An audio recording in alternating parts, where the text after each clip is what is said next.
एक बालक ने श्रद्धेय स्वामी जी श्री राम सुखदास जी महाराज से पूछा कि आपको भगवान के दर्शन हुए हैं या जवाब देते हुए। तर्क की मुद्रा में श्री स्वामी जी महाराज बोले कि तुम अपना खजाना बताते हो क्या। बालक समझ भी नहीं पाया और बोल भी नहीं पाया कि अब क्या कहना चाहिए। फिर किसी ने बालक को वहीं रोक दिया। श्री स्वामी जी महाराज का कहना है कि जब लोग अपने लौकिक धन के बारे में किसी को बताना नहीं चाहते, बताने योग्य नहीं समझते, तो फिर अलौकिक धन, पारमार्थिक खजाना क्या बताने योग्य है, अर्थात प्रत्येक को बताने योग्य नहीं है। लोगों को अगर कह दिया जाए कि हाँ मेरे को भगवान के दर्शन हुए हैं, तो लोगों के झंझेगी नहीं, उल्टे तर्क पैदा होगा, दोष दृष्टि करेंगे, इससे उनका नुकसान होगा। लोगों को बताने से विघ्न बाधाएं भी आती है।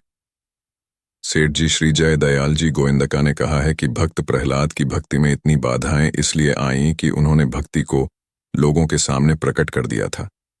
अगर प्रकट न करते तो इतनी बाधाएं नहीं आती।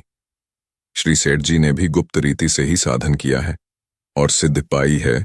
चूरू की हवेली के ऊपर कमरे में उनको चतुर्भुज भगवान विष्णु के दर्शन हुए थे। श्री स्वामी जी महाराज ने वहां पधार कर वो जगह बताई थी कि यहाँ श्री सेठ जी को भगवान के दर्शन हुए थे।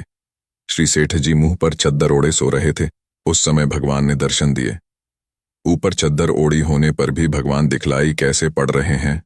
उन्होंने चद्दर हटाकर देखा तो भगवान वैसे ही दिखाई दिए जैसे चद्दर के भीतर से साफ दिख रहे थे। बीच में चद्दर की आड़ होने पर भी भगवान के दिखने में कोई फर्क नहीं पड़ा। श्री सेठ जी कहते हैं कि ऐसे चाहे बीच में पहाड़ भी आ जाए तो भी भगवान के दिखने में कोई फर्क नहीं पड़ेगा। यह बात प्रसिद्ध है कि श्री सेठ जी ने कई लोगों की मौजूदगी में भाई जी श्री हनुमान प्रसाद जी पोद्दार को भगवान के दर्शन करवाए थे। भाई जी से जब कहा गया कि भगवान के चरण है पकड़ो, तब उन्होंने चरण पकड़ने के लिए हाथ बढ़ाए तो वो हाथ श्री सेठ जी के चरणों में गए। श्री सेठ जी ने स्वामी जी महाराज से कहा कि आप अपनी भगवत प्राप्ति वाली सिद्धि लोगों में प्रकट न करें तो अच्छा रहेगा, क्योंकि अयोग्य लोग पीछे पड़ जाते हैं कि मेरे को भी करवा दो, हमारे को भी भगवान के दर्शन करवा दो, आदि आदि। मैंने प्रकट कर दिया था, जिसके कारण मेरे को भी मुश्किल का सामना करना पड़ा। अपने को साधक मानने में हानि नहीं है, हानि तो सिद्ध मानने में है। अपने को सिद्ध मानने में वहम भी हो सकता है, पर साधक मानने में क्या वहम होगा। जो अपने को साधक मानता है वह उन्नति करता ही चला जाता है। वह सिद्ध मानकर रुकता नहीं कि अब मेरे को क्या करना है, जो करना था सो तो कर लिया। इस प्रकार पारमार्थिक लाभ गोपनीय रखने में ही फायदा है। ऐसे अधिकारी मिलने दुर्लभ हैं जिनको ऐसी रहस्य की बातें बताई जाए।